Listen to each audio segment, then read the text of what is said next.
이삭이 그랄에 거하였더니, 이런 제목으로 하나님 말씀을 전하도록 하겠습니다. 팥죽 한 그릇에 에서가 야곱에게 장자권을 넘긴 사건을 기록하고 난 이후에 성경은 길지 않은 페이지를 할애해서 이삭에 관한 기사를 이어서 기록하고 있습니다. 하나님께서 아브라함에 이어 그의 언약의 적자 이삭의 생애 가운데는 어떻게 섭리하시고 관여하시는지를 성경이 우리에게 보여주고 있는 것이죠. 인생의 모든 시간들과 우리가 살아가는 환경 속에서 일어나는 사건들은 모두 다 우리를 하나님의 사람들로 빚어가시는 무대이고 우리를 훈련하시는 훈련의 장입니다. 끊임없이 진리의 깨달음 안에서 교정되고 또 변화되면서 하나님에 대한 거룩한 지식을 날마다 새롭게 발견해 나아가는 시간들이 이 땅에서의 신자로서 살아가는 모든 날들의 가장 중요한 의미라는 것을 우리는 기억해야 합니다. 그런 시간들 속에서 우리는 하나님의 뜻에 합한 사람으로 세워져 가게 되는 것이죠. 이삭에 대한 기록의 시작은 이삭의 첫 번째 어리석은 실수에 대한 이야기로 시작되고 있습니다. 1절을 다시 번역을 하면, 그리고 아브라함 때 있었던 첫 흉년 이외에 그 땅에 또 흉년이 있었다. 그래서 이삭이 그랄로 가서 블레셋 왕 아비멜렉에게 나아갔다. 이렇게 기록하고 있습니다. 이스라엘 백성들이 거주했던 땅인 가나안은 애굽과 달리 지리적으로 비가 오지 않으면 농작물을 생산하기 어려운 그런 기후였습니다. 가나안 땅은 비가 오는 것이 일정하지 않았습니다. 따라서 가뭄이 빈번했고 흉년이 들게 되면 극도의 굶주림에 시달리게 되는 이런 일들이 비일비재했습니다. 아브라함이 그러했듯이 이삭도 흉년이 들자 주저하지 않고 애굽으로 향하다가 그랄 땅에 블레셋 왕 아비멜렉의 통치하는 지역으로 들어가게 됐다고 성경이 말씀을 합니다. 2절에서 여호와께서 이삭에게 애굽으로 가지 말라고 말씀하신 것으로 보아서 이삭은 아마도 애굽으로 가는 과정에서 그랄에 경유한 것으로 그렇게 보여집니다. 풍년과 흉년을 주관하시는 분이 누구십니까? 하나님이십니다. 그럼 하나님께서는 아브라함의 때에도 이삭의 때에도 왜 흉년이 들게 하신 것일까요? 하나님께서는 언약의 아들 이삭이 이 흉년의 상황에서도 약속의 땅 가나안에서 하나님의 언약을 신뢰하고 그것을 굳게 지키는지를 보기 원하셨기 때문입니다. 가나안 땅은 아버지 아브라함의 때로부터 하나님께서 주신 약속의 기업이었습니다. 하나님께서는 결코 그 땅을 떠나지 말라고 명령하셨습니다. 약속의 땅을 떠나지 말라고 말씀하셨다면 흉년이 아니라 이보다 더한 어려움이 있어도 하나님을 신뢰하면서 그 언약의 땅을 지켜야 했습니다. 그러나 이삭의 믿음은 그에 도달하지 못하고 있었다는 것을 보여주고 있습니다.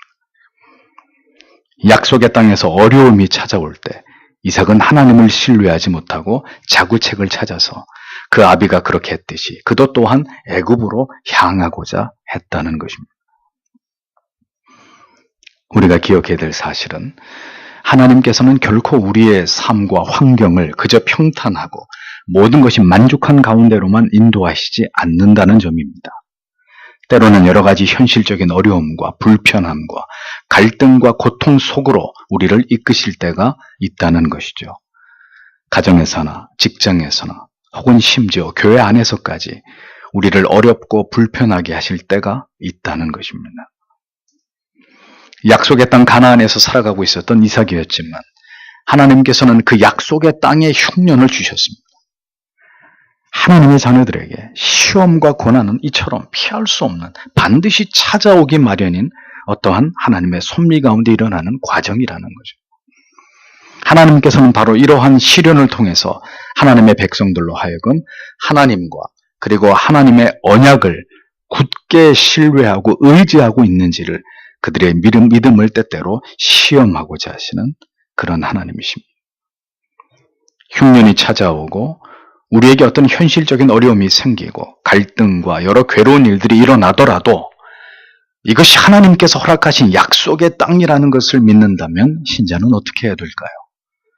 그 시험을 하나님을 의지하면서 인내하고 지나가야 되는 것입니다. 하나님께서 인도하신 약속의 땅인데 이곳에서 죽는 것도 하나님의 뜻이고 사는 것도 하나님의 뜻이라는 그런 믿음이 있어야 하는 것이죠. 하나님께서 떠나라고 말씀하시는 것이 아니면 우리는 우리가 받은 약속의 기업을 쉽게 포기하는 자들이 되어서는 안 되는 것입니다. 고난과 시련과 갈등은 언제나 우리를 따라다니고 어디서든 다시 하나님의 섭리 속에서 흉년을 만나게 되는 일은 피할 수 없는 일입니다. 그때마다 사람의 생각으로 하나님이 주신 그 궁극의 어려움을 모면할 수 있겠습니까? 불가능한 일입니다. 가나안에 머물지 않고 애굽을 향해 내려가다가 그랄에 거하게 된 이삭에게 하나님은 즉시 나타나셨습니다. 그랄은 가나안과 애굽의 중간 지음에 위치한 도시였습니다. 2절을 보겠습니다. 그때 여호와께서 그에게 나타나셨다. 그리고 그가 말씀하셨다. 너는 절대로 애굽으로 내려가지 말라. 너는 내가 너에게 지시하는 그 땅에 거하라. 이렇게 기록되어 있습니다. 이삭이 가나안 땅에서 점점 멀어지고 애굽으로 향하던 바로 그때 하나님께서는 이삭을 가로막으시면서 그에게 나타나셨습니다. 그리고 말씀하시기를 너는 절대로 애굽으로 내려가지 말고 내가 너에게 지시하는 그 땅, 즉 가나안에 거하라 라고 다시 명령하셨습니다. 떠나지 말라고 하셨습니다. 흉년이 찾아온 먹을 것이 없는 가나안 땅에 그대로 머물러 있으라고 하나님께서는 말씀하십니다. 애굽은 뭘 뜻합니까? 세상을 의미합니다. 모든 어려움을 해결받을 수 있을 것처럼 믿어지는 더 나은 길이 있을 것이라고 여겨지는 세상의 길과 방법들을 뜻합니다. 그러나 하나님께서는 이삭에게 분명하게 애굽으로 내려가지 말라고 말씀하셨습니다. 하나님을 의지하는 믿음은 풍년의 때에만 필요한 것이 아닙니다. 모든 것이 풍족하고 여유롭고 평화로운 때에만 하나님을 신뢰하는 것은 언약을 붙드는 신자의 삶이 아닙니다.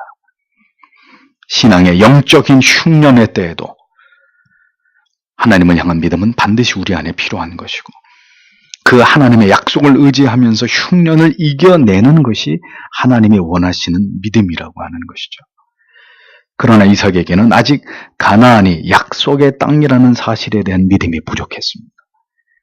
흉년이든 가나안보다는 먹을 것이 풍성한 애굽으로 언제든 옮겨갈 수 있다고 이삭은 그렇게 생각하고 믿었던 것입니다.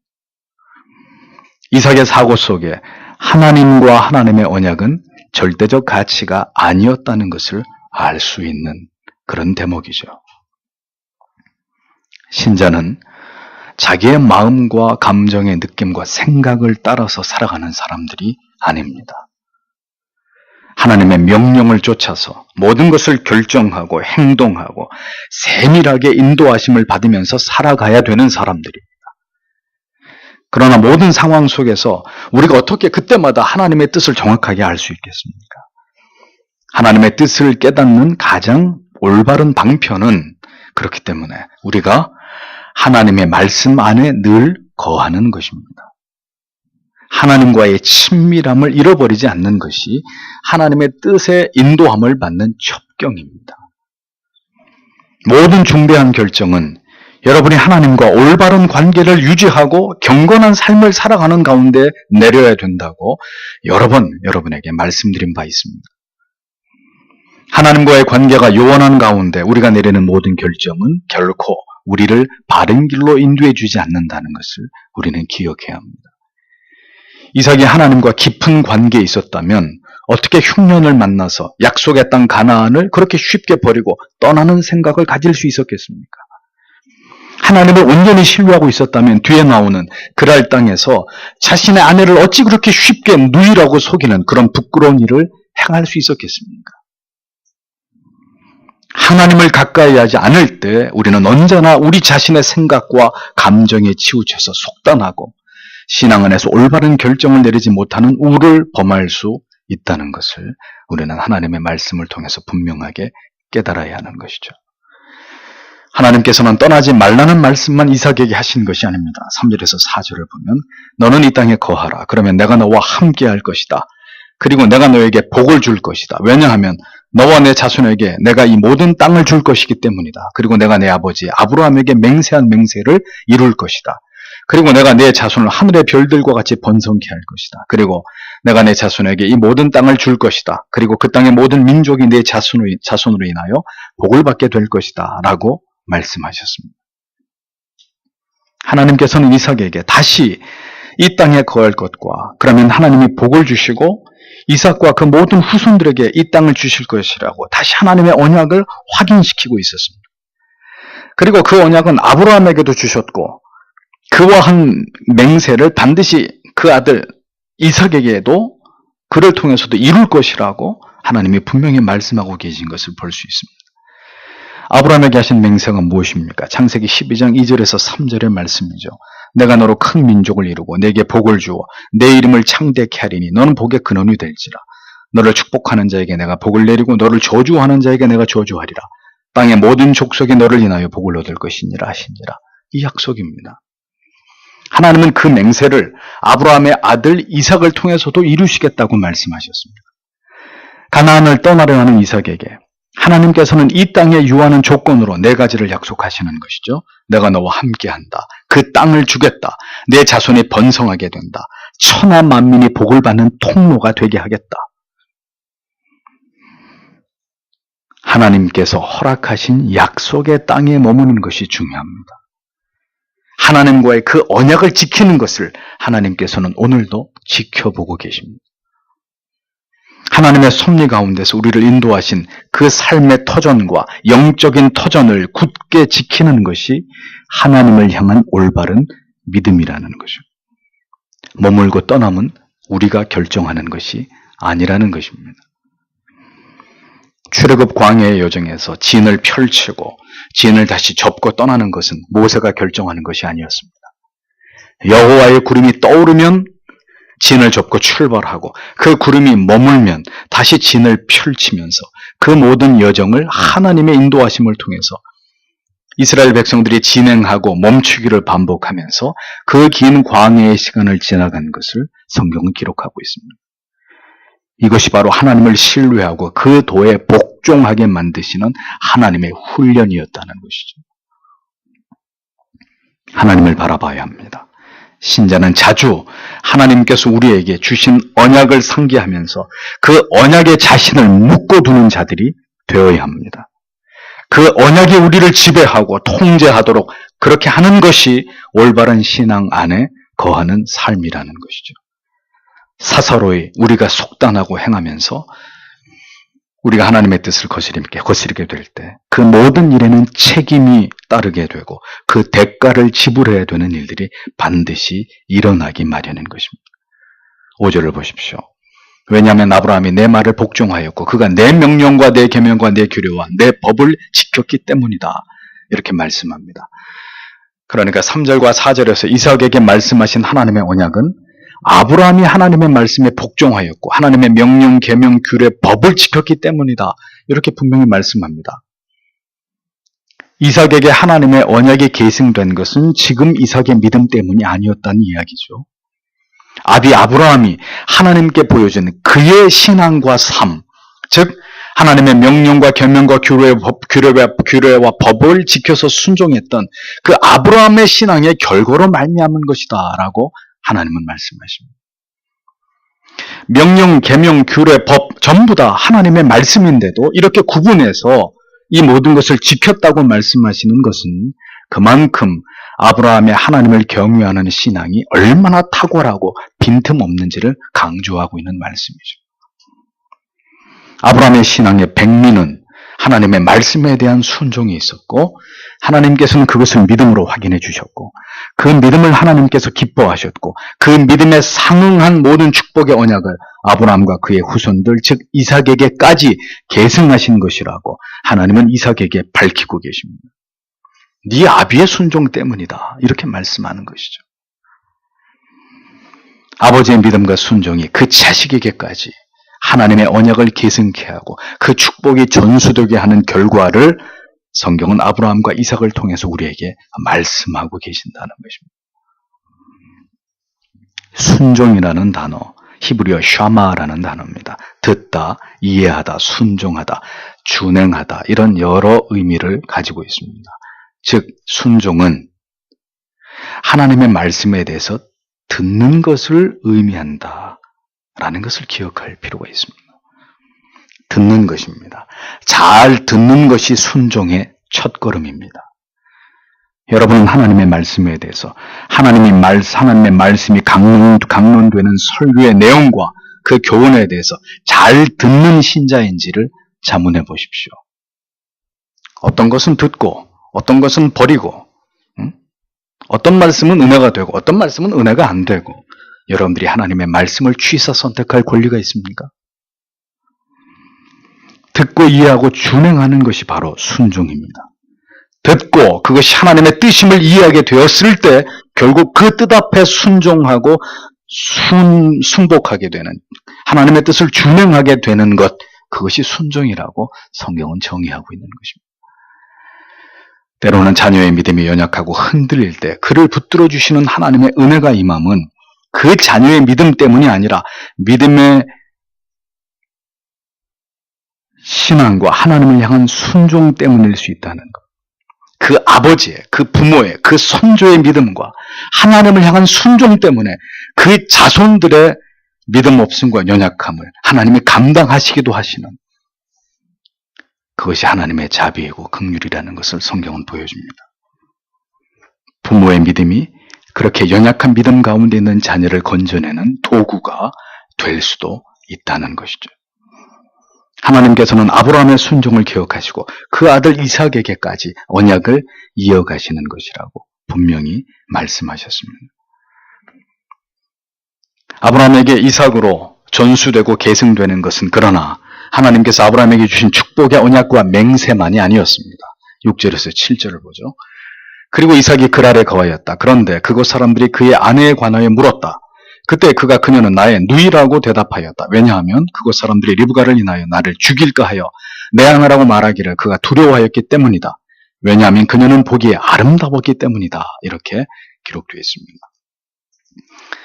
애굽으로 내려가던 이삭은 그랄 땅에 머물렀습니다. 그러나 그랄 땅은 이삭이 오랫동안 머물러 있어야 될 곳이 아니었습니다. 그는 속히 가나안으로 돌아갔어야 했죠. 그런데 이삭은 다시 가나안으로 돌아가지 않고 8절에서 보듯이 그곳에 오래 머물러 있었습니다. 마땅히 이삭이 돌아가야 될 곳으로 돌아가지 않고 그곳에 오래 머물고 있었을 때 이제 어떤 사건들이 벌어지고 있는지를 성경은 기록하고 있습니다. 그곳에서 이삭은 그 아비 아브라함이 저지른 것과 동일한 죄를 범하게 됩니다. 아버지 아브라함 역시 흉년을 만나서 애굽으로 내려갔을 때 바로 왕에게 그 아내 사라를 누이라고 속여서 아내를 빼앗기게 되는 어처구니 없는 죄를 범합니다. 그런데 이번에는 아들 이삭이 블레셋 사람들이 자신의 아름다운 아내를 보고 누구냐고 물었을 때 그는 자신의 죽음을 두려워해서 그의 아름다운 아내 리브가를 자신의 누이라고 속인 것을 볼 수 있습니다. 하나님께서 맺어주신 부부의 관계를 부정하고 생명의 위협을 느낀 나머지 하나님 앞에서 거짓말을 하게 되는 죄악을 이삭이 범하게 된 것이죠. 두려움은 하나님을 향한 신뢰가 무너진 자리에서 피어나는 영혼을 마비시키는 독버섯입니다. 이삭은 하나님께로부터 불과 얼마 전에 아버지로부터 계승된 맹세와 언약에 관해서 재확인을 받았습니다. 그럼에도 불구하고 그는 자신과 함께 하시는 하나님을 신뢰하지 못하고 두려움에 빠져서 아내를 누이라고 속이는 죄를 범하였습니다. 지금 그가 서 있는 땅은 약속의 땅이 아니었습니다. 자신이 있어야 될 곳에서 벗어난 이삭은 이제 점점 하나님을 향한 신앙이 뒤로 물러나고 있는, 그 하나님을 향한 신앙이 흔들리고 있는 것을 보여주는 그런 대목입니다. 언약의 기업을 떠나 속히 다시 돌아가지 않고 이방의 땅에 머무르던 이삭은 결국 하나님 앞에서 이와 같은 죄를 범하게 되었습니다. 그 아버지 아브라함도 하나님의 반복되는 언약이 있었음에도 불구하고 흉년을 피해서 애굽으로 내려가다 동일한 죄를 범했듯이 그 아들도 아버지가 걸었던 그 죄악된 전차를 그대로 밟고 있는 모습을 성경은 숨기지 않고 우리에게 보여주고 있다는 겁니다. 우리가 생각해 봐야 될 교훈이 무엇일까요? 부모님들의 모든 신앙과 삶의 모습은 필연적으로 그 자녀들에게 영향을 주게 되어 있다는 것입니다. 하나님을 경외하는 올바른 신앙의 모습보다는 반대로 하나님 앞에서 범한 죄악을, 심지어는 자녀들에게 보여준 적이 없는 어떤 연약함이나 숨겨진 죄에 대해서도 그 자식들에게 영향을 미치게 되고 그 죄가 반복되는 우려스러움을 우리는 아브라함과 이삭을 통해서 깨닫게 되는 것입니다. 부하의 아내와 간음을 저지른 다윗은 자신의 아들 암논이 그의 이복 누이 다말을 강간함을 보고도 통탄해했지, 그를 책망하지 못하는 모습이 사무엘하의 말씀 속에 드러나고 있죠. 항상 그런 것은 아니지만 이와 같은 말씀을 통해서 생각해 볼 때 쉬 부모의 죄와 연약함이 그 자녀에게까지 그대로 나타나게 될 수 있다는 것을 우리는 배제할 수 없음을 깨닫습니다. 두려움이 많고 의심이 많은 아버지의 모습을 보고 자란 아들 역시 두려움과 의심이 많은 아들이 되기 마련이고, 언제나 부정적이고 타인에 대해서 시기하고 질투심이 많은 어머니를 보면서 자란 딸은 어머니로부터 분명히 그와 같은 악한 영향을 받게 될 것입니다. 그러니 피는 속일 수 없다는 말이 아주 틀린 말은 아닌 것이죠.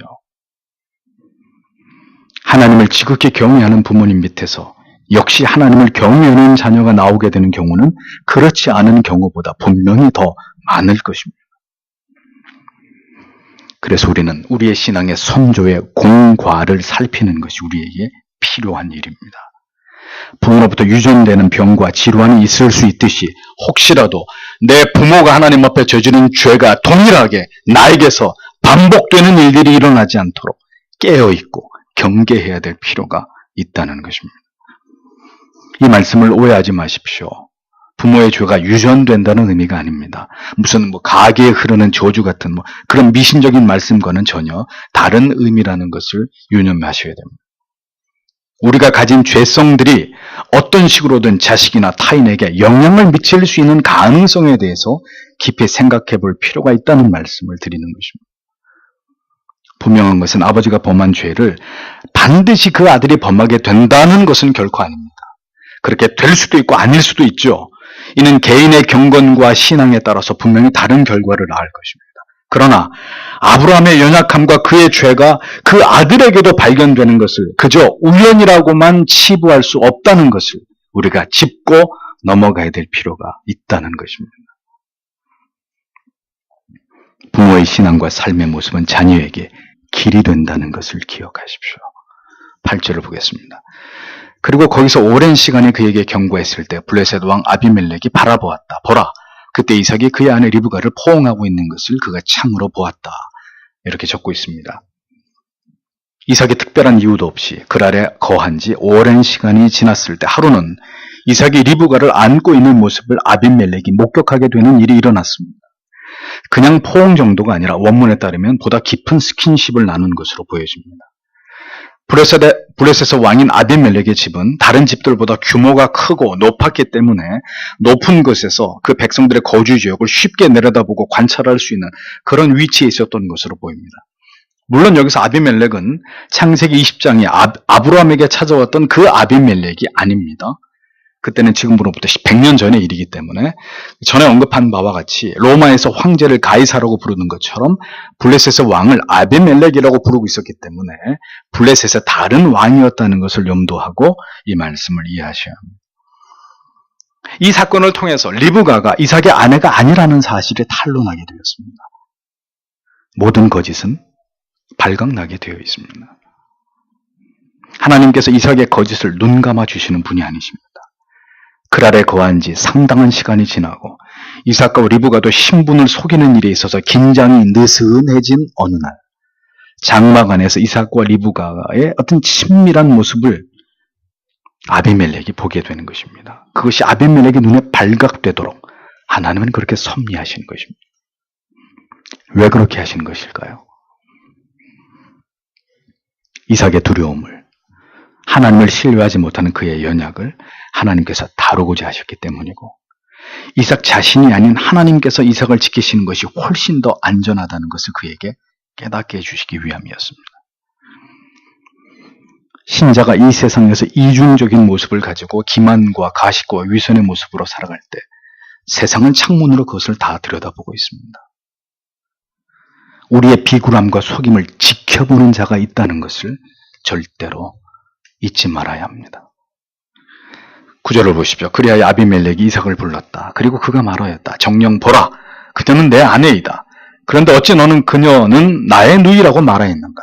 그때 이삭이 그에게 대답하였다. 왜냐하면 내가 그녀로 인하여 죽을까 생각했기 때문이다. 이렇게 적고 있습니다. 아비멜렉은 이삭의 거짓말을 한 사실을 알게 되었고 왜 아내를 누이라 속였는지 그를 추궁하였습니다. 이삭은 자신의 아내의 아름다운 외모 때문에 자신의 목숨이 위태로워질 수 있음을 두려워해서 그렇게 했다고 대답합니다.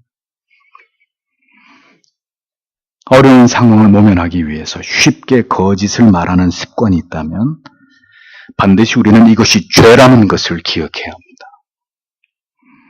하나님을 신뢰하지 않고 쉽게 거짓말을 함으로 상황을 모면하려고 하는 것은 분명히 하나님 앞에서 죄이고 무엇보다도 하나님이 우리를 지키고 보호하고 인도하심을 우리 스스로가 불신하는 그런 행위가 되는 것입니다. 이러한 부분을 우리가 반드시 짚고 넘어가지 않으면 우리는 계속해서 이러한 거짓말을 우습게 여기고 합리화하고 반복하게 될 것입니다. 그러한 죄악들이 쌓여서 결국은 점점 하나님과 우리 사이를 멀어지게 하고 우리의 영혼을 강팍하게 만드는 원인이 된다는 것을 성도는 잊지 말아야 합니다. 10절을 보십시오. 백성 중 하나가 내 아내와 함께 쉽게 누울 수 있었다. 그러므로 너는 우리들에게 죄를 가져왔다. 그리하여 아비멜렉이 모든 백성에게 명하였다. 이르기를 이 사람과 그의 아내를 건드리는 사람은 반드시 죽음에 처해지게 될 것이다. 이렇게 적고 있습니다. 이삭과 리브가가 부부 사이인 줄 알지 못하고 블레셋의 남자들 중에 누군가가 리브가를 취하게 되었다면 그로 인해서 죄를 범하게 되는 일이 되었을 것이라고 말하면서 엘리멜렉은 이같이 거짓말을 한 이삭을 꾸짖었습니다. 그리스도인들이 때때로 교회가 신자답지 못하고 교회답지 못한 부끄러운 일을 행하게 될 때 하나님이 어떻게 하십니까? 세상 사람을 들어서 세상의 매스컴을 들어서 신자와 교회를 꾸짖고 부끄럽게 만드십니다. 이는 매우 수치스러운 일이고 하나님의 영광을 가리우는 일이지만 하나님께서는 때로 세상의 매와 채찍을 가지고 하나님의 백성들을 훈계하기도 하시는 하나님이십니다. 그런데 우리는 여기서 엘리멜렉이 이삭과 리브가에게 취한 조치를 눈여겨볼 필요가 있습니다. 이삭과 리브가는 자기 나라의 백성들이 아닙니다. 그들은 이방인들입니다. 잠시 와서 기거하고 있는 그런 객들이란 말이죠. 그런 자들을 특별히 보호할 이유가 전혀 없습니다. 그런데도 엘리멜렉은 모든 백성들에게 누구도 이 사람과 그 아내를 건드리지 말라고 엄히 경고하고 이것을 어기는 자는 반드시 죽이겠다. 이렇게 하명을 한 것을 봅니다. 이것은 누가 하신 일일까요? 하나님께서 이삭과 리브가를 위해서 그들을 그랄 땅에서 지키기 위해서 하나님이 취하신 일이었습니다. 우리가 우리를 지키는 일은 이렇게 어설프고 속이고 비겁한 방법을 사용할 수밖에 없지만 하나님이 우리를 지키시는 방법은 그와는 비교가 되지 않는 더 탁월하고 더 완전한 방법으로 우리의 안전을 지키시고 보호하신다는 것을 우리는 절대로 잊지 말아야 될 것입니다. 이 악한 세상에서 우리는 우리 자신과 우리의 자녀들, 우리의 가정을 지킬 수 없습니다. 누구를 의지해야 될까요? 하나님께서 우리를 지키시고 보호하시고 인도하심을 믿고 그것을 구하는 자들이 되어야 한다는 것이죠. 하나님께서는 이삭을 그렇게 다루고 계셨습니다. 그 아비 아브라함에게도 그러했듯이 나를 지키는 것은 내가 아니라 내 잔꾀가 아니라 여호와 하나님이시라는 것을 그로 하여금 분명하게 깨닫게 하고 계셨습니다. 이삭은 그럼에도 불구하고 아직도 그랄 땅으로부터 떠나지 않고 있었습니다. 이제 하나님께서 어떻게 언약의 아들 이삭을 그랄 땅으로부터 밀어내서 다시 가나안으로 돌아가게 하시는지를 주목해 보십시오. 12절에서 13절. 그리고 이삭이 그 땅에서 농사하였다. 그리고 그가 그 해 100배를 수확하였다. 그리고 여호와께서 그에게 복을 주셨다. 그리하여 그 사람이 크게 되었다. 그리고 그가 계속하여 점점 더 많이 얻었다. 마침내 그는 아주 부유하게 되었다. 라고 기록이 되어 있습니다. 주목해서 보십시오. 하나님께서는 그랄 땅에서 농사를 지은 이삭에게 그 해에 100배나 많은 쉽게 일어나지 않는 엄청난 수확의 복을, 풍년의 복을 주셨습니다. 그리고 계속해서 그것으로 끝나는 것이 아니라 물질의 복에 복을 더하셔서 이삭의 재산이 크게 늘어나게 하시는, 마침내 거부가 되게 하셨다고 성경은 적고 있습니다. 가나안으로 돌아가지 않은 이삭에게, 심지어 그곳에서 농사까지 짓게 된 이삭에게 왜 하나님이 복을 주신 것일까요? 하나님은 이삭을 이러한 방법으로 인도하시고 그를 만지고 계셨습니다. 그의 축복에는 어떤 의미가 있을까요? 하나님께서는 이삭에게 그 아비 아브라함에게 주신 언약과 맹세를 재차 확인하셨습니다. 즉 하나님께서 복의 근원이 되시고 반드시 그 언약과 맹세를 이루고야 마시는 하나님이시라는 것을 하나님은 먼저 이삭에게 분명하게 보여주셨습니다. 하나님이 주신 축복이라고 밖에 믿을 수 없도록 그에게 점점 더 많은 복을 더하셔서 거부가 되게 하셨습니다. 그렇게 하고 끝이 아니라 그게 전부가 아니었죠. 그 다음에 어떻게 되었습니까? 이삭이 그 땅에서 잘 먹고 잘 살았습니까? 14절에서 16절을 보겠습니다. 그리고 그에게 양의 소유와 소의 소유가 있었다. 그리고 종들이 많았다. 그래서 블레셋 사람들이 그를 시기하였다. 그래서 그의 아버지 아브라함 때에 그의 아버지의 종들이 팠던 모든 우물을 그들이 막았다. 그리고 블레셋 사람들이 흙으로 그것을 채웠다. 그리고 아비멜렉이 이삭에게 말하였다. 너는 우리에게서 떠나가라. 왜냐하면 너는 우리보다도 힘이 강하기 때문이다. 이렇게 기록되어 있습니다. 흉년을 피해서 그랄 땅으로 온 이삭. 아름다운 아내로 인해서 위협을 느껴서 아내를 누이라 속일 정도로 여전히 하나님을 신뢰하지 못하고 있었던 이삭이었지만 하나님께서는 그의 안전을 보장하시고 뿐만 아니라 그가 지은 농사를 그 해에 축복하셔서 100배나 수확을 얻게 하고 더 나아가서 양과 소까지 얻게 하시고 심히 거부가 되게 하셨습니다. 이삭에게 이러한 복을 주신 이가 누구인지를 하나님께서 분명하게 이삭에게 각인시키고 계셨습니다. 하나님께서는 자기를 지키시고 자기에게 복을 주시는 분이 바로 하나님이시라는 것을 이삭에게 철저하게 경험하게 하고 깨닫게 하고 계셨던 것을 성경이 보여주는 것입니다. 그러나 이제 이삭을 훈련하시는 다음 코스로 하나님께서는 그를 이끌어가고 계시는 장면이 곧바로 이어지고 있죠. 거부가 되어서 많은 소유와 종들을 거느리게 된 이삭은 결국 블레셋 사람들의 시기의 대상이 되어버렸습니다. 블레셋 사람들은 아버지 아브라함 때 파놓은 우물까지도 다 막아버리는 횡포를 부리기 시작합니다. 유목민에게 생명과 같은 자기들이 판 우물도 아닌 아브라함이 판 우물을 블레셋 사람들이 다 와서 틀어 막아버리는 것이죠. 다 흙으로 채워버렸습니다. 급기야 이삭과 리브가를 보호해 주었던 블레셋 왕 아비멜렉이 이제 이삭에게 와서 하는 말이 내가 우리보다 더 강해졌기 때문에 이제는 이 땅을 떠나라 라고 이삭을 추방했습니다.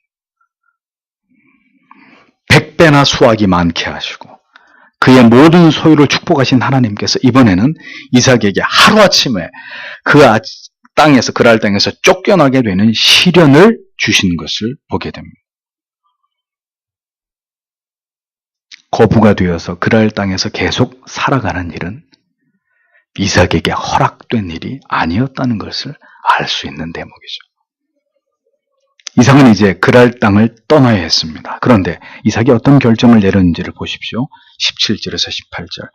그리하여 이삭이 그곳으로부터 떠나갔다. 그리고 그가 그랄 골짜기에 장막을 쳤다. 그리고 그가 그곳에 거하였다. 그리고 이삭이 그의 아버지 아브라함 때에 팠던 우물을 다시 파기 시작했다. 왜냐하면 블레셋 사람들이 아브라함의 죽음 후에 그것을 막았기 때문이다. 그리고 그가 그것들에 대해 그의 아버지가 불렀던 이름들을 따라 불렀다라고 기록하고 있습니다. 자, 무슨 얘기죠? 여전히 그랄을 떠나지 않고 있는 이삭을 보게 됩니다. 블레셋 사람들이 와서 다 메워버린 아브라함의 아버지가 판 우물을 다시 파기 시작합니다. 그리고 아버지 때 불렀던 그 이름을 다시 부르려고 하고 있었습니다. 이삭은 그렇게 그랄에 대한 미련을 버리지 못하고 있었던 거예요. 19절에서 21절. 그때 이삭의 종들이 그 골짜기에서 팠다. 그리고 그들이 거기에서 우물을 발견했다. 그때 그랄의 목자들이 이삭의 목자들과 그 우물은 우리의 것이다 라고 말하면서 싸웠다. 그리하여 그가 우물의 이름을 에색이라 불렀다. 왜냐하면 그들이 그와 다투었기 때문이다. 그래서 그들이 또 다른 우물을 팠다. 그런데 그들이 또다시 그것 때문에 싸웠다. 그리하여 그가 그것의 이름을 신나라 불렀다. 이렇게 적고 있습니다. 에색은 다툼이라는 뜻이고 신나는 방해, 대적이라는 의미입니다. 아브라함이 우물로 인해서 계속 그랄의 원주민과 우물의 소유권을 놓고 이삭이 분쟁하게 되는 상황을 맞게 됩니다. 왜 이런 일이 벌어진 것일까요? 왜 하나님께서는 이삭이 그랄의 골짜기에서 아비의 우물을 다시 팔 때마다 계속 그랄 사람들의 방해와 회방을 받게 하신 것일까요? 다시 얘기하지만 그곳은 이삭이 뿌리를 내리고 살아가야 될 하나님이 주신 약속의 기업이 아니었기 때문입니다. 하나님께서 허락하신 것이 아닌 것을 우리가 얻고자 할 때 하나님께서는 그것들로 인해서 우리에게 고통을 주실 수 있습니다. 그것을 우리의 손에 넣지 못하도록 하실 수 있습니다. 그 기회가 나를 더 하나님께로부터 멀어지게 하는 것이라면 하나님은 그것을 막으시고 다시 그 모든 게 수포로 돌아가게 만드실 수 있는 분입니다. 오늘 여러분의 삶에 잦은 다툼과 방해와 갈등이 일어나고 있습니까? 여러분들이 지금 가고자 하는 방향으로 가는 것이 그게 하나님의 뜻인지를 다시 생각해 볼 필요가 있는 것입니다. 우물을 두고 계속되는 분쟁 속에서 이제 이삭은 세 번째 우물을 파게 됩니다. 22절에서 23절. 그가 또 거기서부터 옮겼다. 그리고 그가 또 다른 우물을 팠다. 그리고는 그들이 그것 때문에 싸우지 않았다. 그래서 그가 그것의 이름을 르호봇이라 불렀다. 그리고 그가 말하였다. 이제 여호와께서 우리를 위하여 장소를 넓게 하셨기 때문에 우리가 이 땅에서 번성할 것이다. 그리고 그가 거기서부터 브엘세바로 올라갔다. 이렇게 적고 있습니다. 다시 장소를 옮겨서 세 번째 우물을 팠을 때 더 이상 다툼이 일어나지 않았고 그러자 이삭은 그 우물을 넓게 하다라는 뜻의 르호봇이라고 지었습니다. 하나님께서 그의 지경을 넓혀주셨다라는 의미고 그렇게 불렀던 거죠. 자, 그런데 이삭을 보십시오. 그는 더 이상 이 그랄 땅에 그랄 골짜기에 집착하지 않고 세 번째 우물을 파고 난 이후에 어디로 갔다고 했죠? 브엘세바로 올라갔다라고 성경이 기록하고 있습니다. 마침내 이삭은 본래 그가 태어난 곳 가나안 땅의 최남단 브엘세바로 다시 돌아가게 됩니다. 그랄 땅에서 세 번째 우물을 소유하게 되었지만 이삭은 이제 이 모든 일들이 자신을 다시 가나안 땅으로 이끄시는 하나님의 섭리라는 것을 깨닫게 된 것입니다. 흉년을 만나서 임의로 가나안을 떠났던 이삭. 그는 그랄 땅에서 여러 일들을 겪으면서 그 모든 일들이 결국은 다시 자신을 약속의 땅으로 돌아오게 하시는 하나님의 섭리라는 것을 깨닫게 된 것이죠. 하나님께서 그렇게 이삭을 인도하시고 섭리하셨듯이 우리들도 동일하게 이끌어가고 계십니다. 우리가 하나님의 뜻을 저버리고 우리의 생각과 판단대로 하나님을 불신하는 가운데 우리의 생을 살아가게 될 때 하나님께서는 우리가 행한 일들로 인해서 고난과 고초를 겪게 하십니다. 그리고 인생이 내 힘대로 되는 것이 아니라 내가 나를 지키는 것이 아니라 하나님께서 나를 지키시는 것이고 흥함도 망함도 내가 주관하는 것이 아니라 하나님이 주관하시는 것이라는 것을 깨닫게 되는 하나님이 그것을 경험하게 하십니다. 때로는 우리에게 형통의 복을 주시기도 하지만 또다시 상황이 바뀌어져서 우리의 터전을 잃어버리고 또다시 다른 곳으로 떠나야 되는 이런 일들을 충분히 우리의 인생 속에서 경험하게 하시는 하나님이십니다. 우리의 앞길을 가로막는 자들을 만나게 하시고 여러 가지 역경에 부딪히게도 하시는 그분이 우리의 아버지시라는 거죠.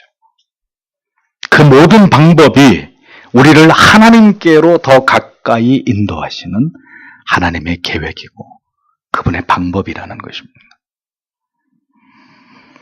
브엘세바로 돌아오기까지는 결코 우리에게 평안함이란 있을 수 없음을 기억하십시오. 하나님의 뜻 가운데로 우리의 인생이 회귀하기 전까지 우리의 인생에 참된 안식이라고 하는 것은 존재하지 않는 것입니다. 하나님께서 인생의 그 모든 어려운 순간들과 과정들을 지나가게 하시는 이유는 단 한 가지입니다. 우리가 있어야 할 곳에 있게 하시기 위함이죠.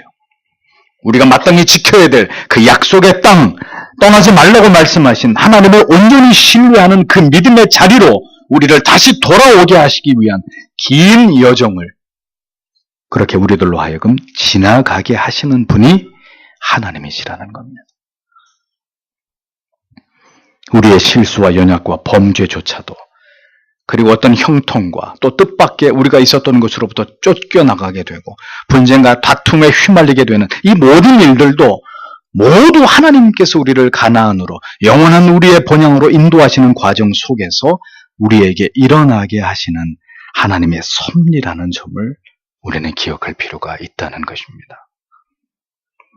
우리를 그렇게 인도하시고 결국은 다시 돌아오도록 하나님의 언약 가운데로 이끌고 가시는 하나님은 그런 자상한 우리의 아버지가 되시는 것이죠. 이삭이 브엘세바로 돌아온 바로 그날 밤에 하나님께서는 기다리셨다는 듯이 이삭에게 다시 나타나십니다. 그리고 다시 하나님의 언약을 그에게 확증시켜 주십니다. 24절에. 그리고 여호와께서 그 밤에 그에게 나타나셨다. 그리고 말씀하셨다. 나는 내 아버지 아브라함의 하나님이다. 너는 두려워 말라. 왜냐하면 내 종 아브라함을 위하여 내가 너와 함께하여 내가 너에게 복을 주어 내가 네 후손을 번성케 할 것이기 때문이다. 이삭이 다시 약속의 땅 가나안 브엘세바를 밟게 된 그날 밤에 하나님은 다시 이삭에게 찾아오셔서 또다시 언약에 인을 치십니다. 믿음이 연약한 이삭이 흉년을 피하기 위해서 떠났던 그 약속의 땅에서 하나님께서는 다시 이삭을 기다리고 계셨던 것이죠. 그리고 또다시 언약을 또 확인시켜주고 계시는 하나님의 열심을 봅니다. 우리가 하나님을 멀리 떠나서 넘어지고 또 넘어져도 하나님은 결국 다시 우리로 하여금 그 자리로 돌아오게 하시는 아버지이심을 기억하십시오. 내가 돌아온 게 아니에요. 여호와의 그 전능하신 팔이, 그 사랑과 자비와 긍휼과 인애의 팔이 우리를 붙들어서 다시금 하나님께로 돌아오게 하시는 것입니다. 언제나 언약을 기억하십시오. 내가 누구인지를 잊지 마십시오. 이 세상에서 내가 어떤 존재인지, 우리의 돌아갈 영원한 가나안 땅 예루살렘이 어디인지를 잊어버리지 않는 신자들이 되셔야 합니다. 이삭은 흉년 때문에 가나안을 떠나갈 때에 그 두렵고 의심 많고 나약하던 이삭이 더 이상 아니었습니다. 25절을 보십시오. 그리하여 그가 거기에 제단을 세웠다. 그리고 그가 여호와의 이름을 불렀다. 그리고 그가 거기에 그의 장막을 쳤다. 그리고 이삭의 종들이 거기에서 우물을 팠다라고 기록하고 있습니다. 모든 하나님의 사람들은 형언할 길이 없는 하나님의 사랑과 자비와 은혜 앞에서 모든 무릎을 꿇고 하나님을 예배한 사람들이었습니다. 창세기를 잘 보십시오. 아담과 하와의 세 번째 아들 셋은 아들을 낳고 뭘 했죠? 여호와의 이름을 불렀다고 했습니다. 노아는 홍수 직후에 어떻게 했습니까? 단을 쌓아서 하나님을 예배했습니다. 아브라함은 세겜과 베델 아이 사이에서 하나님 앞에 단을 쌓았고 헤브론과 모리아산에서 각각 하나님 앞에 단을 쌓았습니다. 이삭은 브엘세바에서, 그의 아들 야곱은 세겜과 베델에서 전부 다 단을 쌓고 여호와 이름을 불렀던 그런 자들이었습니다. 에서의 후손들이 세상에서 자기들의 이름을 내고 자기를 지키기 위해서 성을 쌓고 탑을 쌓고 담을 높이 세울 때 하나님의 사람들은 여호와의 이름을 부르면서 단을 쌓은 사람들이었습니다. 그것이 하나님의 언약의 백성과 언약 밖의 자손들의 가장 뚜렷한 차이라고 이미 여러분에게 설명드린 바 있습니다. 언제나 자기의 처소와 생업이 우선인 자들이 있고 하나님을 예배하는 교회가 우선인 자들이 있습니다. 자기의 육신이 우선인 자들이 있고 자기의 영혼이 최우선인 자들이 있는 것입니다. 말씀과 기도가 언제나 우선인 자들이 있고 세상에서의 쾌락과 명예와 성공이 언제나 우선인 자들이 세상에는 존재하는 것입니다. 하나님의 은혜와 사랑에 대한 깨달음에서 오는 자발적 화답이 바로 하나님을 향한 예배입니다. 한 주간도 이 모양 저 모양으로 우리를 도우시고 우리를 보호하시고 우리를 붙드시고 우리를 지키시고 인도하심에 대한 감사와 감격으로서의 하나님께 예배드림이 가장 올바른 예배의 정신이라는 것을 우리는 잊어서는 안 됩니다. 이삭은 브엘사바에서 비로소 하나님께 처음으로 단을 쌓았습니다. 비로소 그가 이제 진정한 여호와 하나님에 대한 경외자가 되었음을 보여주는 상징적인 행위입니다. 이삭은 그랄 땅에 있을 때 어디에서도 하나님께 단을 쌓은 적이 없었습니다. 이삭이 그랄 땅에 있을 동안에는 하나님을 깊이 신뢰하면서 하나님과 올바른 관계를 맺고 있지 않았다는 것을 보여주는 부분이죠. 여러분이 타인에 의해서 부모님이나 다른 사람에 의해서 억지로 예배를 드리고 있다는 것은 여러분이 아직도 참된 예배자가 아니라는 것을 뜻합니다. 그런데 어느 날부터인가 하나님께 드리는 이 예배의 시간이 그리워지고 하나님의 말씀을 듣는 그 모든 시간이 가슴 뛰는 흥분과 설레임으로 그 시간이 기다려지고 그러한 마음으로 하나님을 예배하고 있다면 그대는 비로소 하나님을 예배하는 온전한 예배자가, 경배자가 되었다는 뜻입니다. 신앙의 회복은 하나님과의 관계의 회복이고 하나님과의 관계의 회복은 예배의 회복을 의미하는 것입니다. 단을 쌓는 믿음. 어디서나 하나님을 경배하는 모습은 하나님을 경외했던 모든 사람들의 특징이라고 성경은 분명히 못 박아 말씀하고 있습니다. 오늘 여러분의 예배는 회복되어 있습니까? 이삭은 브엘사바의 장막을 짓고 다시 우물을 파고 이제 약속의 땅에서 다시 시작하고 있습니다. 저는 여러분 모두에게 주님 안에서 다시 시작하는 은혜가 있게 되기를 축복합니다. 하나님께서 이삭을 위해서 계속 어떻게 일하고 계시는지 성경은 이어서 기록되어 있습니다. 26절에서 29절을 보겠습니다. 그때 아비멜렉이 그랄로부터 그의 친구 아우삿과 그의 군대 장군 비골과 함께 그에게 나왔다. 그때 이삭이 그들에게 말했다. 어찌하여 너희들은 내게 왔느냐? 그리고 너희들이 나를 밉게 보았다. 그래서 너희들이 나를 너희로부터 떠나게 하였다. 그때 그들이 말했다.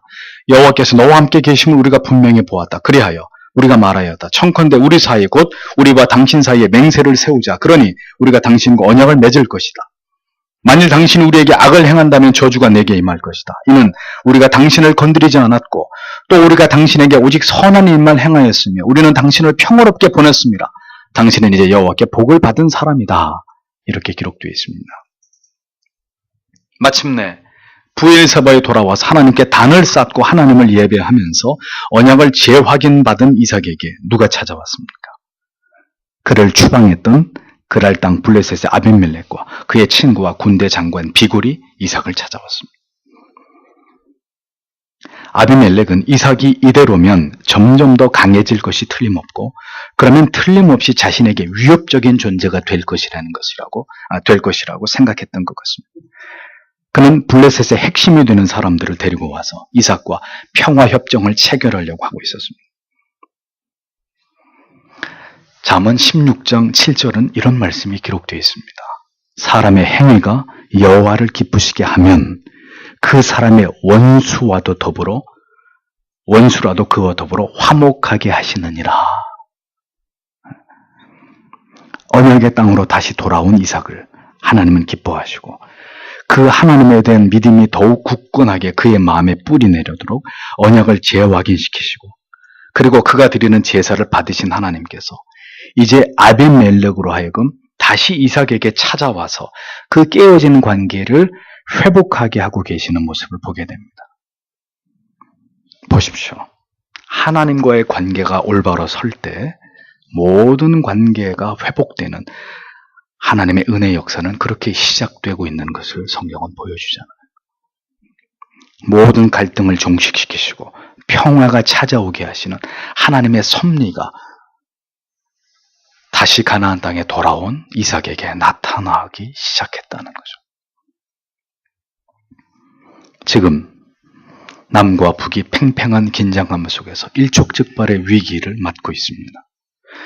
여러분, 신자는 신자다운 발상과 사고를 해야 되죠. 정치적으로 이 문제를 해석하는 것은 지극히 어리석은 생각입니다.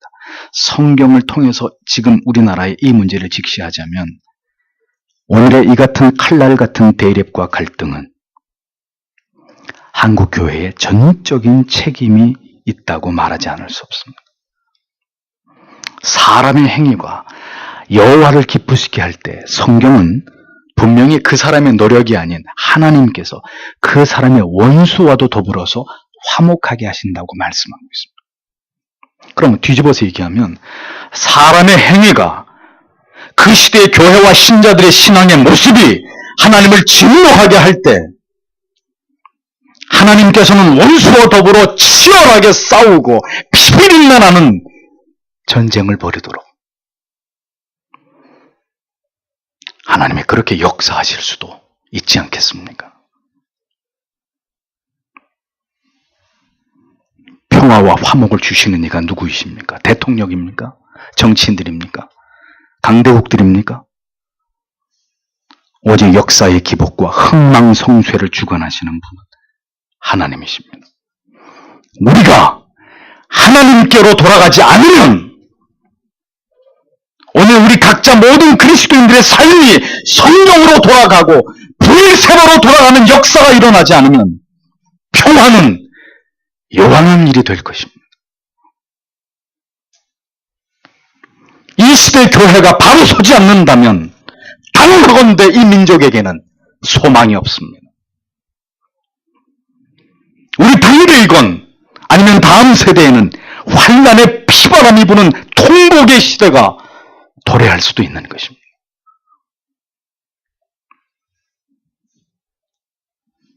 이삭은 나를 추방했던 그대들이 왜 나에게 다시 찾아왔는지를 질문했습니다. 아내를 누이라 속이면서 두려움과 비굴함을 보였던 이삭이었습니다. 그런데 이삭은 지금 블레셋의 권세자들 앞에서 당당하게 말하고 있습니다. 하나님께서는 다시 약속의 땅으로 돌아온 이삭을 어떻게 높여주고 있습니까?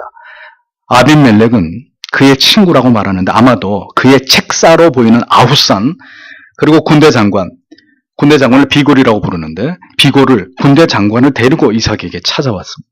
그러니까 그만큼 이삭을 찾아온 일이 매우 중대한 사안이었다는 것을 보여주는 것이죠. 이것은 뭘 얘기하냐? 아비멜렉에게 하나님께서는 이삭에 대한 엄청난 두려움을 주셨다는 거예요. 쫓아낼 때는 언제고 아마도 그랄 땅에서 그를 내어 쫓기는 했지만 그가 그 땅에 머무르는 동안에 하나님으로부터 이삭이 얼마나 놀라운 축복을 받았는지를 이 아비멜렉이 똑똑히 보았기 때문에 그런 이삭을 추방한 것에 대해서 하나님께서는 아비멜렉의 마음 가운데 계속 심한 놀림과 두려움을 주신 것이 분명한 거죠. 그러니까 견디다가 못해서 아비멜렉이 제 발로 다시 찾아온 것입니다.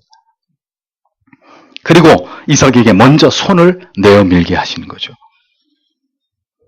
아내를 누이라 속이던 흉년이 들자 약속의 땅을 과감하게 버리고 떠나갔던 그 이삭을 하나님은 지금 이렇게 높여주고 계십니다. 그분이 바로 언약의 하나님이시라는 거죠. 그런데 아비멜렉은 참으로 뻔뻔하게도 자신들은 이삭에게 아무런 해를 가하지 않았고 선한 일을 했고 편안히 보내줬다고 말합니다. 이삭이 거부가 된 것을 시기해서 아브라함 때 판 우물을 다 메워버리고 강제로 이삭을 추방했고 그랄 골짜기에서 다시 이삭의 종들이 판 우물을 2번이나 갈취했으면서도 자기들이 이삭을 해하지 않았다고 선대했다고 평안히 가게 했다고 새빨간 거짓말을 하고 있습니다. 하나님을 모르는 자들의 이러한 뻔뻔스러움을 우리는 보게 됩니다. 불신자들에게 이러한 몰상식함을 보게 되는 것은 그 이상한 일이 아니죠. 언제나 자기들의 이익에 대해서는 혈안에 돌고 자기들이 잘못한 건 절대 사과할 줄 모르는 언제나 자기들의 이익만을 생각하는 자들, 그들이 세상 사람들 아닙니까? 그러나 하나님의 사람 이삭은 더 이상 이러한 점을 문제 삼지 않고 있습니다. 하나님께서 왜 자신을 그 아래에서 추방하게 하셔서 이곳 브엘세바까지 오게 하셨는지를 이삭은 그 하나님의 섭리를 분명하게 깨달았기 때문이죠. 형들이 자신을 팔아넘긴 것이 하나님의 뜻을 이루기 위함이라는 것을 깨달은 요셉이 형들을 미워하거나 형들에게 복수하지 않고 그들을 환대했듯이 이삭 역시 하나님의 섭리를 깨달은 자답게 그의 영적인 도량을 그들에게 보여주고 있었던 것. 30절에서 33절을 보십시오. 그리고 그가 그들을 위하여 잔치를 마련했다. 그래서 그들이 먹고 마셨다. 그리고 그들이 아침 일찍 일어났다. 그리고 그들이 각기 서로 맹세하였다. 그리고 이삭이 그들을 보내었다. 그래서 그들이 그로부터 영원히 평안히 떠났다. 그리고 그날 이삭의 종들이 왔다. 그리고 그들이 판 우물에 관하여 그에게 말하였다. 그때 그들이 그에게 말하였다. 우리가 물을 찾았나이다. 그래서 그것을 세바라 불렀다. 그러므로 그 성의 이름이 오늘까지 브엘세바이다. 이렇게 성경이 기록하고 있습니다. 흉년이 들어서 가나안을 떠났고 아내를 누이라 속였던 그 두려움 많고 소심한 이삭이 자기를 추방했던 아비멜렉의 일행을 위해서 만찬을 베풀어 주었다는 것. 뭘 의미할까요? 이제는 점점 이삭이 믿음의 사람으로 하나님의 사람으로 변화되어 가고 있다는 것을 보여주는 대목이죠. 하나님의 능력과 권능의 그 역사하심을 경험한 자는 넓은 가슴을 갖게 되고 사사로운 것에 연연하지 않게 됩니다. 내가 한다고 하는 사람들은 언제나 싸웁니다. 내가 쟁취해야 되고 내가 차지해야 되고 내가 이겨야 된다고 생각합니다. 하지만 내가 하는 것이 아니라 하나님이 하시는 것이다 라는 것을 믿는 사람은 더 넓은 관점에서 그것을 바라보고 판단할 수 있는 마음의 여유가 관용이 생겨나기 마련이죠. 복수심이나 분노나 억울함은 우리의 배후에서 우리를 신원하시고 우리를 지키시고 우리를 돌보시고 우리를 부하게도 가난하게도 하시는 그 하나님의 주권과 능력을 알지 못할 때 갖게 되는 인간적인 감정입니다. 글 아래서 100배나 많은 수확과 이삭의 모든 재산을 증가시켜 나가셨던 하나님을 경험한 이삭은 그 전에 이삭이 아닌 모습으로 변화되어 가고 있었습니다. 그래서 그렇게 이삭은 그들과 흔쾌히 맹세를 하고 평안히 그들을 떠나 보냈던 것이죠. 그리고 이삭의 종들이 그곳에서 우물을 팠는데 물을 얻게 되었습니다. 그리고 맹세의 우물이라는 뜻의 브엘세바라는 이름으로 그 지역은 지금까지 전해져 내려오고 있다. 성경은 그렇게 기록합니다. 그랄에서 떠나서 브엘세바로 돌아온 이삭에게 하나님께서는 다시 엘레멜렉과 화친과 평화의 조약을 맺게 하시고 그리고 그 땅에서 이삭이 살아가는데 불편함이 없도록 우물까지 허락하신 것을 보여줍니다. 그랄에서 이삭이 판 우물들은 빼앗기는 수모를 당했어도 하나님께서는 자신의 사랑하는 자녀를 위해서 또다시 약속의 땅에다가 샘을 터뜨리시고 우물을 갖도록 역사하시는 것을 보여주고 있죠. 돌아오니까 모든 문제가 하나하나 해결되더라는 거죠. 하나님이 그렇게 도우시더라는 겁니다. 흉년이 왔어도 애굽을 향해 그랄 땅으로 가지 않았더라면 이삭은 틀림없이 하나님의 도우심과 공급하심을 경험할 수 있었을 것입니다. 지금처럼 우물을 발견하고 어떻게든 흉년을 이길 방법이 하나님에 의해서 열렸을 것입니다. 그러나 그때는 미처 이삭이 그렇게 하나님을 신뢰할 수 있을 만한 믿음을 갖지 못했던 때였습니다. 그러나 이삭은 이제 그랄 땅에서 그 모든 시간 속에서 그와 함께 하시고 그를 도우시고 그를 깨닫게 하시고 복을 주시고 또 어떤 어려움 속에서 다시 가나안으로 돌아오게 하시는 이 하나님이 자기를 섭리하신 긴 여정을 통해서 이것이 자기와 함께 하시는 하나님의 사랑이고 하나님의 능력이고 하나님의 긍휼과 자비라는 것을 분명하게 경험하게 되었던 겁니다. 비록 빙 돌아가는 시간이었지만 이삭은 그 시간 속에서 더 하나님을 깊이 경험하는 은총을 누리게 되었던 것을 우리는 이삭의 생애를 기록하고 있는 이 창세기 26장의 말씀 속에서 발견하게 되는 것입니다. 신자의 인생이 그런 것입니다. 우리는 우리의 생각과 뜻과 고집대로 어리석은 길로 내려가지만 하나님께서는 그 모든 과정 속에서 변함없이 우리와 함께 하시고 하나님의 놀라운 섭리 속에서 성실하게 우리를 지도하심으로 결국은 다시 하나님께로 돌아오게 하시고야만은 하나님은 언약의 백성들을 그렇게 이끌어 가시는 분이라고 성경은 우리에게 분명하게 말씀하고 있습니다. 이것이 언약의 백성들을 다루시는 하나님의 방법이고 하나님의 끝이 없으신 사랑이라고 그렇게 성경은 우리에게 하나님의 사랑을 이렇게 웅변하고 있는 것입니다. 오늘 우리가 이 하나님을 떠나서 어디로 갈 수 있으며 우리가 무엇을 할 수 있단 말입니까? 언약의 터전을 지키면서 주의 인도하심을 따라서 영원한 우리의 가나안에 들어가는 그날까지 하나님의 이 섭리와 통치 속에서 하나님께 순복하면서 하나님과 동행하는 성도의 삶을 살아가도록 성도 여러분, 오늘도 하나님께서 우리를 온전히 붙들어 주시기를 하나님 앞에 간절히 기도하는 이 주일 아침이 되어야 될 줄로 믿습니다. 기도하겠습니다.